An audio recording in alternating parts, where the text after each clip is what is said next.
Hello ka-organic, welcome to my vlog. So before ako magpatuloy sa mga hindi pa nakasubscribe dyan sa ating YouTube channel, please click like and subscribe na para updated ka sa next video ni upload ko. Thank you very much.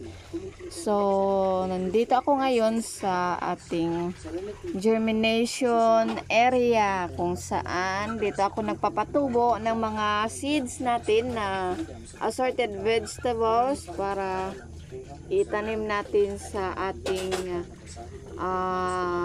long plant. Ayan, 2 days old na mga vegetable seedlings. So bukas ika 3 days nila, pwede na sila ibaging. Ibaging natin sila 1 by 1. Lagay natin sa seedling tray. Ayan, 2 days old.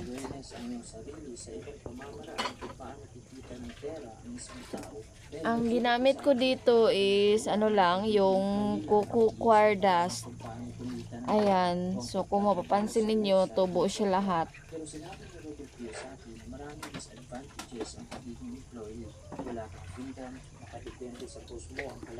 Sa pagpatubo ko, katamtaman lang yung tubig na ginamit ko. Yung ano lang siya, mabasa lang siya. Hindi siya sobra, hindi siya kulang. Dapat yung coco coir dust, sakto lang na mabasa siya. Ayan. So, kung maraming kayong coco coir dust dyan sa inyo, pwede kayong gumamit nun sa pagpatubo.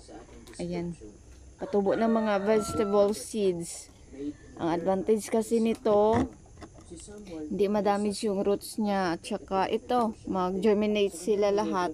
Basta active lang yung seeds mo. Ayan. Tapos madali lang din siya bunutin. Madali lang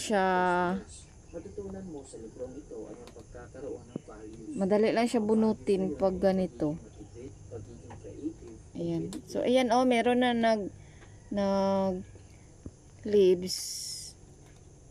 Naglabas yung leaves niya, yan oh. So ayan lahat. Ang ginamit ko lang is ano, ito bagul. Bagul lang yung sa niyog, baon ng niyog. Ayan. So ayan na muna for today's video. Thank you for watching and see you to my next vlog. Go organic! Ibigay ko sa iyo ng inspirasyon para magpatuloy sa iyong nasimulan.